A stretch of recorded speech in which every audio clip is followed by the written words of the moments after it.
नमस्कार, बहुत स्वागत है आपका। आप देख रहे हैं द न्यूज, आपके साथ में सृष्टि। ममता बनर्जी का चेहरा बेनकाब हो रहा है जब उन्होंने आज रैली निकाली और राम वाम को दोषी करार दिया है रेप मर्डर मामले में। देखिए, ये मामला ऐसा है, इतनी विभत्स घटना है जितनी निंदा की जाए कम है। निर्भया पार्ट 2 दोहराया गया है और देखिए, इस पर ममता बनर्जी ने आज अपना पूरा खेल खेला है और अब कांग्रेस भी हमलावर ममता पे की सबूत मिटाने की कोशिश कर रही है। अधीर रंजन चौधरी का बड़ा दावा है। बताइए पत्रकार जी, ममता बनर्जी का रुख इसमें कितना ज्यादा शर्मिंदगी भरा हुआ है और किस तरीके से वो रेप आरोपियों को बचाने की कोशिश कर रही हैं, क्या अब तक सामने आया है? दोस्तों नमस्कार, मैं अजय पत्रकार। देखिए, आपको बताना है ममता बनर्जी कब कहां पलट जाएं, कब किसका कहते नहीं है। वहां पे लोग कहते हैं ऐसा कोई सगा नहीं जिसको ठगा नहीं। वहां पे लोग कहते हैं, कांग्रेस के लीडर भी यही कहते हैं, ऐसा कोई सगा नहीं जिसको ठगा नहीं। यही एक वजह है, सोनिया जी, प्रियंका जी, राहुल जी और अरविंदर चौधरी सब जो हैं हाथ जोड़ते हैं दूर से, कम्युनिस्ट पार्टी के, बीजेपी के, और शुभेंदु अधिकारी भी इसीलिए साथ छोड़ गए। तमाम लोग साथ छोड़ गए। ममता बनर्जी ने कहा आज पर्दाफाश किया है तो अर्नब गोस्वामी ने किया, ज़बरदस्त किया। उन्होंने कहा कि राष्ट्रपति शासन यहाँ लगना चाहिए। आज उन्होंने रैली की और धरना दिया। आप बताइए, एक चीफ मिनिस्टर इसको बेशर्मी की हद कहेंगे जहाँ पे बलात्कार हो जाए, उसी पार्टी के कार्यकर्ता एक मेडिकल कॉलेज में तोड़फोड़ करें, उस प्रिंसिपल को जिसको जेल में डाल देना चाहिए, जो ये कह रहा था आवारा लड़की, और उसको उस डॉक्टर को क्या ज़रूरत थी रात को अकेले निकलने के, मगर उसने उल्टा इनडायरेक्ट वे पे उस प्रिंसिपल ने लांछन लगा दिया। किसके ऊपर लगा दिया? लड़की पे।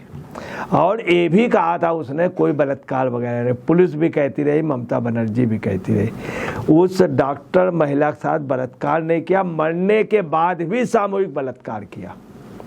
उसके बाद उस बात को ममता बनर्जी दबा रही है। आज धरना दिया और रैली की। रैली का आपको बताना है कि इतना गलत ये हुआ है कि इन्होंने खुद धरना रैली के साथ जो आज जिस तरह का एक्ट किया उससे सारे लोग डरे हुए। कलकत्ता के मौलाली से डोरीना क्रॉसिंग तक की रैली, मौलानी शो से डोरीना क्रॉसिंग तक की। अब देखिए, मैं आपको ये भी बतला दूं कि इन्होंने जिस तरह से धरना प्रदर्शन किया है, सब जगह चर्चा हो रही कि सरकार की एक ओर हो करके धरना प्रदर्शन। फिर आपको बता दें, जिस प्रिंसिपल ने कहा था कि रात को क्या ज़रूरत थी जाने की अकेले, और उसके ऊपर उल्टा दोषारोपण कराने की कोशिश की और रेप वगैरह ने, उस प्रिंसिपल को आप समझ लीजिए कानूनन रूप से इमीडिएटली हटाने के लिए गवर्नर वगैरह सब कह दिया गया, हटा दिया गया। और ममता बनर्जी ने दूसरे मेडिकल कॉलेज अच्छे में उसको अपॉइंट कर दिया।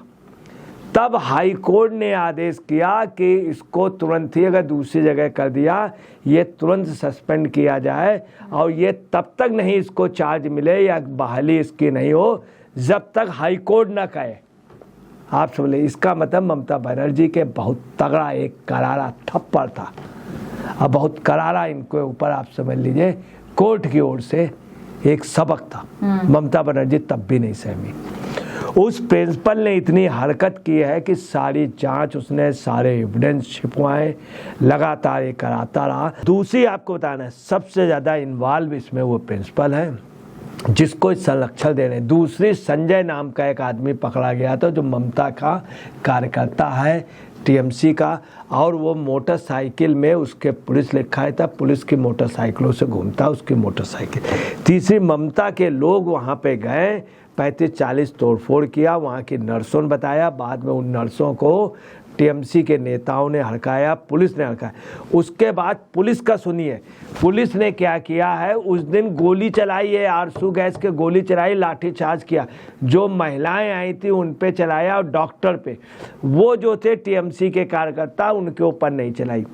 वहाँ पे मिस्टर गोयल कमिश्नर ने ये भी कहा, हिम्मत देखिए, कि ये पत्रकारों को चूंकि हम लोगों ने छोड़ दिया और बोले ये मेरी वो थी कि मैंने गोली नहीं चलाई स्टेट, इस बात की भी धमकी दी कि मेरी शराफत थी कि मैंने स्टेट गोली नहीं चलाई, जबकि 800 और गोली उन पे चलानी चाहिए। कुल मिला के ममता बनर्जी का ये पूरा प्रेशर है। अब आपको बता रहे हैं उस भीड़ ने पकड़ के, डॉक्टरों ने पकड़ के जो लूट रहा था, मोहम्मद असलम नाम का जो टीएमसी का कार्यकर्ता, उसको बाकायदे दिया और पुलिस ने अभी तक उस टॉपिक में खामोश है, ममता बनर्जी खामोश है। इसमें क्या हुआ कि आज जो इन्होंने रैली की है उस पे इन्होंने क्या किया, वहाँ टीएमसी के कार्यकर्ता कह रहे थे फांसी दो फांसी दो, इन्होंने एलानिया नहीं बोला। अब बाद में इन्होंने बोला है और आपको बता रहे हैं कल बोला, तब बोला जब मोदी ने लाल किले के प्राचीर से कहा कि कानून कड़ा किया जाएगा, इनको सख्त से सख्त सजा दी। उसके बाद ममता बनर्जी ने देखा पूरे बंगाल में इन्होंने ये भी कह दिया 75,000 नई सीटें हम डॉक्टरों को देंगे।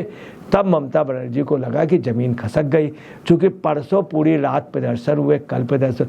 तब ममता बनर्जी ने क्या बयान दिया बाद में कि उसको फांसी हो। अब इससे ज़्यादा खतरनाक जो इन्होंने भाषण दिया है, इन्होंने क्या किया, जवाब देख लिया। आज सिर्फ एक ही बात थी टीएमसी कार्यकर्ता के फांसी दो फांसी दो, तो इन्होंने क्या किया, इससे भी जाके आगे बोल दिया।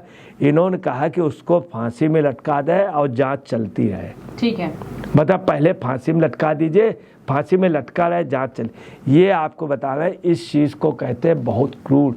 ये मानो कि एक प्रवृत्ति होती है किसी को लटका देना और बाद में उसका हिसाब करना। ये सबसे बुरी टेंडेंसी। एक कहावत कही जाती है, रोम लुट रहा था, नीरो चैन की बंसी बजा रहा था। ये प्रवृत्ति जो थी अदी ओमीन में थी और बोकासा में थी, जो इथोपिया का था और जो युगांडा का था, जो बहुत क्रूर शासक हुए उसमें रही, मार के लटका दो। और बात ये बात इन्होंने बोली। इन्होंने आपको बताना जो ये बात कही है, इतनी डेंजरस बात कही है, इससे पता चलता है कि इस लेडी का सोच क्या है।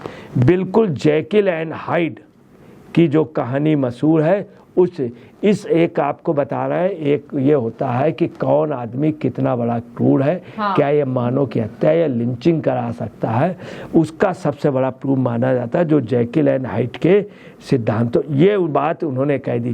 कोई नहीं चाहता, मान लीजिए आप लटका दें किसी को फांसी पे और वो आप उसके बाद जांच भी चले रहे हो, तब तक लटका रहा है, बाद में पता चलेगा कि नहीं निर्दोष तक है।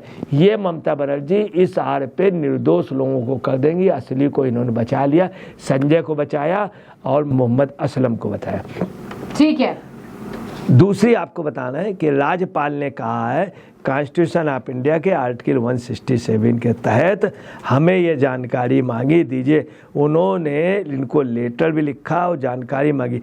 5 साल में 30 पत्र दिए हैं राज्यपाल ने, 30 पत्रों में एक का भी जवाब नहीं दिया। राज्यपाल को कहना पड़ा पुलिस या चोर में कौन है, पुलिस कौन है, चोर कौन है, यही नहीं पता चल रहा।